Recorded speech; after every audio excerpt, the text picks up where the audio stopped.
سورہ القاریہ مکہ مکرمہ میں نازل ہوئی اور اس کا نزول اسلام کے ابتدائی دور میں ہوا۔ سورہ القاریہ قرآن مجید کی ان سورتوں میں سے ہے جو صرف پڑھی نہیں جاتی بلکہ انسان کے دل کی دیواروں پر زبردست دستک دیتی ہے۔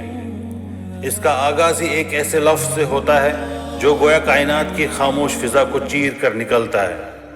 بسم اللہ الرحمن الرحیم۔ القاریۃ ما القاریہ، the striking calamity. What is the striking calamity?